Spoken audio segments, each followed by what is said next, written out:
यहाँ पर हाइड्रोजन के बारे में चर्चा की जाती है। हाइड्रोजन किस प्रकार का तत्व है, कैसा क्या है।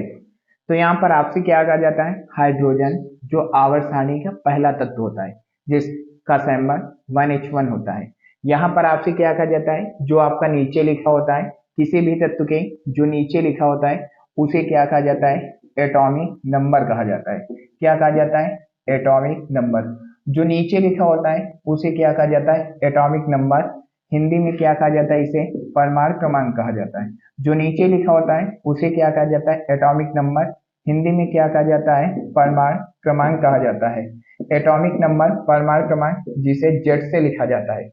जो ऊपर लिखा होता है, जो ऊपर लिखा होता है, जो यहाँ पर नीचे लिखा होता है, एटॉमिक नंबर परमाणु क्रमांक कहलाता है। जो नीचे लिखा होता है एटॉमिक नंबर परमाणु क्रमांक कहलाता है। जो ऊपर लिखा होता है वो एटॉमिक मास, एटॉमिक मास द्रव्यमान संख्या कहलाता है। एटॉमिक मास द्रव्यमान संख्या, एटॉमिक मास द्रव्यमान संख्या, एटॉमिक मास द्रव्यमान संख्या, या आपसे क्या कहा जाता है, परमाणु भार कहलाता है। क्या कहलाता है, परमाणु भार कहलाता है। द्रव्यमान संख्या या आपसे क्या कहा जाता है, परमाणु भार कहलाता है, जिसे किससे लिखा जाता है, ए से लिखा जाता है। जो तत्व के ऊपर लिखा होता है, तत्व के ऊपर लिखा होता है उसे एटॉमिक मास द्रव्यमान संख्या कहा जाता है। जो तत्व के ऊपर लिखा होता है एटॉमिक मास द्रव्यमान संख्या कहा जाता है, परमाणु भार के नाम से जाना जाता है। जो तत्व के नीचे लिखा होता है एटॉमिक नंबर परमाणु क्रमांक के नाम से जाना जाता है। एटॉमिक नंबर परमाणु क्रमांक के नाम से जाना जाता है। जो तत्व के ऊपर लिखा होता है एटॉमिक मास द्रव्यमान संख्या के नाम से जाना जाता है। द्रव्यमान संख्या या परमाणु भार के नाम से जाना जाता है, जिसे कैपिटल ए से लिखा जाता है। जो नीचे लिखा होता है एटॉमिक नंबर कैपिटल जेड से लिखा जाता है। किसी भी तत्व के इलेक्ट्रॉन, प्रोटॉन और एटॉमिक नंबर सेम होते हैं। किसी भी तत्व के इलेक्ट्रॉन, प्रोटॉन और एटॉमिक नंबर सेम होते हैं। किसी भी तत्व के इलेक्ट्रॉन, प्रोटॉन और एटॉमिक नंबर सेम होते हैं। किसी भी तत्व के इलेक्ट्रॉन, प्रोटॉन और एटॉमिक नंबर सेम होते हैं। किसी भी तत्व के इलेक्ट्रॉन, प्रोटॉन और एटॉमिक नंबर सेम होते हैं। इलेक्ट्रॉन, प्रोटॉन और एटॉमिक नंबर क्या होते हैं, सेम होते हैं। द्रव्यमान संख्या में क्या होता है, प्रोटॉनों तथा न्यूट्रॉनों के योग को द्रव्यमान संख्या कहा जाता है। प्रोटॉनों तथा न्यूट्रॉनों के योग को द्रव्यमान संख्या कहा जाता है। प्रोटॉनों और न्यूट्रॉनों के योग को द्रव्यमान संख्या कहा जाता है। प्रोटॉनों तथा न्यूट्रॉनों के योग के द्रव्यमान संख्या कहा जाता है। प्रोटॉनों तथा न्यूट्रॉनों के योग को द्रव्यमान संख्या कहा जाता है। क्या कहा जाता है, प्रोटॉनों तथा न्यूट्रॉनों के योग को द्रव्यमान संख्या कहा जाता है। अब यहाँ पर आपसे क्या कहा जाता है, परमाणु होता है। क्या होता है, परमाणु होता है। कौन होता है, परमाणु। अब यहाँ पर परमाणु के अंदर आपसे क्या कहा जाता है, नाभिक होता है। परमाणु के अंदर क्या होता है, नाभिक होता है। तो नाभिक में क्या होते हैं, प्रोटॉन और न्यूट्रॉन होते हैं। नाभिक में क्या होते हैं, प्रोटॉन और न्यूट्रॉन होते हैं। नाभिक में क्या होते हैं, प्रोटॉन और न्यूट्रॉन। इलेक्ट्रॉन क्या होते हैं, चारों ओर चक्कर लगाते रहते हैं। इलेक्ट्रॉन क्या होते हैं, चारों ओर चक्कर लगाते हैं। परमाणु के अंदर, परमाणु के अंदर आपका नाभिक होता है। परमाणु के अंदर आपका नाभिक होता है, जहां पर प्रोटॉन और न्यूट्रॉन होते हैं। नाभिक में कौन कण होते हैं, प्रोटॉन और न्यूट्रॉन। इलेक्ट्रॉन क्या होते हैं, नाभिक के चारों ओर चक्कर लगाते हैं। इलेक्ट्रॉन नाभिक के चारों ओर चक्कर लगाते हैं। इलेक्ट्रॉन चारों ओर चक्कर लगाते रहते हैं। अब यहाँ पर आपसे क्या कहा जाता है, सभी को पता होता है इलेक्ट्रॉन पर कैसा चार्जेस होता है। इलेक्ट्रॉन पर निगेटिव चार्जेस -1.6 इंटू 10 की पावर -19 कूलम होता है। इलेक्ट्रॉन पर कैसा चार्जेस, -1.6 इंटू 10 की पावर -19 कूलम होता है। और प्रोटॉन पर कैसा चार्जेस होता है, +1.6 इंटू 10 की पावर -19 कूलम होता है। इलेक्ट्रॉन पर निगेटिव चार्जेस -1.6 इंटू 10 की पावर -19 कूलम होता है। इलेक्ट्रॉन पर निगेटिव चार्जेस -1.6 इंटू 10 की पावर -19 कूलम। प्रोटॉन पर +1.6 इंटू 10 की पावर -19 कूलम होता है। और न्यूट्रॉन कैसा होता है, न्यूट्रल होता है, उदासीन होता है। मतलब न्यूट्रॉन कैसा होता है, न्यूट्रल, उदासीन, उस पर कोई चार्जेस नहीं होता है। इलेक्ट्रॉन पर कैसा चार्जेस होता है, निगेटिव चार्जेस होता है। और प्रोटॉन पर कैसा चार्जेस होता है, पॉजिटिव। प्रोटॉन पर कैसा चार्जेस होता है, पॉजिटिव। इलेक्ट्रॉन पर कैसा चार्जेज होता है, निगेटिव होता है। इलेक्ट्रॉन पर कैसा चार्जेज होता है, निगेटिव होता है। प्रोटॉन पर कैसा होता है, पॉजिटिव। और न्यूट्रॉन कैसा होता है, न्यूट्रल, उदासीन, इस पर कोई चार्जेज नहीं होते हैं। अब बात आती है परमाणु के जो नाभिक होता है, नाभिक में कौन कौन कण होते हैं, प्रोटॉन और न्यूट्रॉन होते हैं। नाभिक में कौन कौन कण होते हैं, प्रोटॉन और न्यूट्रॉन होते हैं। नाभिक में कौन कौन कण होते हैं, प्रोटॉन और न्यूट्रॉन। अब यहाँ पर दो कण है आपके, एक प्रोटॉन है और एक आपका न्यूट्रॉन है। यहाँ पर आपके दो कण है, एक प्रोटॉन है एक न्यूट्रॉन है। यहाँ पर आपके दो कण है, एक प्रोटॉन है और एक न्यूट्रॉन है। अब सभी आप सभी को ये बात पता है कि न्यूट्रॉन कैसा होता है, न्यूट्रल होता है, उदासीन, उस पर कोई चार्ज नहीं है।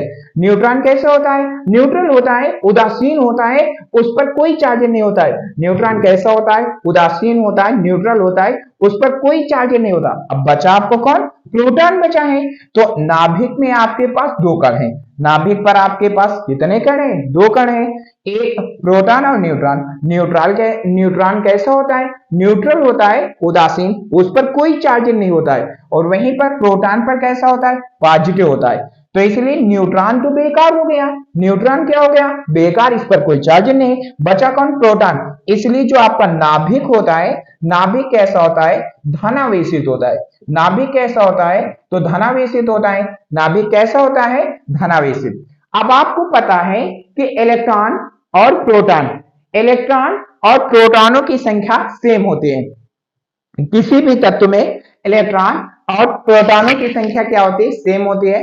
किसी भी तत्व में इलेक्ट्रॉन और प्रोटॉनों की संख्या क्या होती है, समान। आपको ये बात पता है कि इलेक्ट्रॉन पर निगेटिव चार्जेज है, इलेक्ट्रॉन पर कैसा चार्जेज है, निगेटिव चार्जेज है, और प्रोटॉन पर कैसा चार्जेज है, पॉजिटिव है। इलेक्ट्रॉन पर कैसा चार्जेज है, निगेटिव, प्रोटॉन पर पॉजिटिव। अंतर किसका है, प्लस माइनस का। माइनस साइन किसे डिनोट करता है, चार्जेज ऑफ इलेक्ट्रॉन को। माइनस साइन किसे डिनोट करता है, चार्जेज ऑफ इलेक्ट्रॉन को। प्लस साइन किसे डिनोट करता है, चार्जेज ऑफ प्रोटॉन को। माइनस साइन किसे डिनोट करता है, चार्जेज ऑफ इलेक्ट्रॉन को। प्लस साइन किसे डिनोट करता है, चार्जेज ऑफ प्रोटॉन को।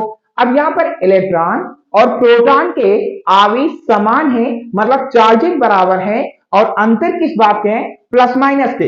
इसलिए प्लस माइनस के कट कर क्या हो जाएगा, जीरो हो जाएगा। प्लस माइनस के कट कर क्या हो जाएंगे, जीरो। इसलिए आपका जो परमाणु होगा, जो आपका परमाणु है वो कैसा होगा, उदासीन होगा। परमाणु जो आपका है वो कैसा होगा, उदासीन होगा, न्यूट्रल होगा। देखिए इलेक्ट्रॉन पर निगेटिव चार्जेज है, इलेक्ट्रॉन पर कैसा चार्जेज होता है, निगेटिव चार्जेज होता है, और प्रोटॉन पर कैसा चार्जेज है, पॉजिटिव। इलेक्ट्रॉन पर निगेटिव चार्जेज है, प्रोटॉन पर कैसा है, पॉजिटिव। इलेक्ट्रॉन और प्रोटॉन पर आवेश समान है, सिर्फ अंतर किसका है, प्लस माइनस का। पॉजिटिव निगेटिव समान आवेश, और प्लस माइनस आपस में कट जाएंगे, जीरो। जीरो का मतलब क्या होता है, न्यूट्रल, उदासीन। नाभिक कैसा होता है, धनावेशित होता है। नाभिक कैसा होता है, धनावेशित, और परमाणु कैसा होता है, उदासीन होता है। नाभिक कैसा होता है, धनावेशित, और परमाणु कैसा होता है, उदासीन। आपने सीखा है कि इलेक्ट्रॉन, प्रोटॉन और एटॉमिक नंबर सेम होते, किसी भी तत्व के इलेक्ट्रॉन, प्रोटॉन और एटॉमिक नंबर सेम होते, किसी भी तत्व के इलेक्ट्रॉन, प्रोटॉन और एटॉमिक नंबर सेम होते। दूसरी बात, प्रोटॉनों तथा न्यूट्रॉनों के योग को क्या कहा जाता है, द्रव्यमान संख्या कहा जाता है। प्रोटॉनों तथा न्यूट्रॉनों के योग को क्या कहा जाता है, द्रव्यमान संख्या कहा जाता है। जब किसी तत्व की जो नीचे लिखा होता है वो एटॉमिक नंबर होता है, परमाणु क्रमांक होता है। नीचे जो लिखा होता है एटॉमिक नंबर, परमाणु क्रमांक होता है। जो ऊपर लिखा होता है एटॉमिक मास, द्रव्यमान संख्या होती है। एटॉमिक मास, द्रव्यमान संख्या होती है, क्या होता है, एटॉमिक मास, द्रव्यमान संख्या होती है, क्या होता है, एटॉमिक मास, द्रव्यमान संख्या होती है। अब यहाँ पर बात की जाती है परमाणु क्रमांक और आपके परमाणु भर हो चुका है। अगर मान लो किसी तत्व में आपको न्यूट्रॉनों की संख्या कैसे निकालना है, आपने अभी हाल में सीखा है कि 1H1 लिखा है, तो यहां पर आपसे क्या कहा जाता है, electron equal proton equal atomic number कितना है, 1 है, और यहाँ पर एटॉमिक मास यहाँ पर कितना है, 1। इसलिए आपने क्या सीखा है, ए इक्वल में आपने P प्लस N सीखा, P प्लस N। ए का मान कितना है, 1 रखो, P का मान यहाँ पर कितना है, 1, और N का मान निकालना है। तो अब यहाँ पर क्या लिखा जा सकता, 1 प्लस N इक्वल 0 आ जाएगा। इसलिए N इक्वल में आपका क्या बनेगा, 0।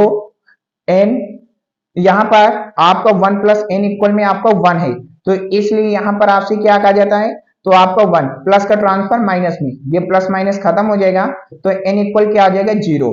न्यूट्रॉन कितने हैं 0, कहने का मतलब हाइड्रोजन तत्व पर न्यूट्रॉनों की संख्या कितनी होती है 0 होते हैं। अब तक आवर्त सारणी में 118 तत्वों की खोज हो चुकी है। अब तक आवर्त सारणी में 118 तत्वों की खोज हो चुकी है। अब तक आवर्त सारणी में 118 तत्वों की खोज हो चुकी है। हाइड्रोजन एक ऐसा तत्व है जिसमें न्यूट्रॉन नहीं पाए जाते हैं। आवर्त सारणी में अब तक 118 तत्वों की खोज हो चुकी है। हाइड्रोजन एक ऐसा तत्व है जिसमें न्यूट्रॉन नहीं पाए जाते हैं। न्यूट्रॉन क्या होते हैं एब्सेंट। हाइड्रोजन एक ऐसा तत्व है जिसमें न्यूट्रॉन नहीं पाए जाते हैं। न्यूट्रॉन क्या होते हैं एब्सेंट होते हैं। क्या होते हैं न्यूट्रॉन एब्सेंट होते हैं।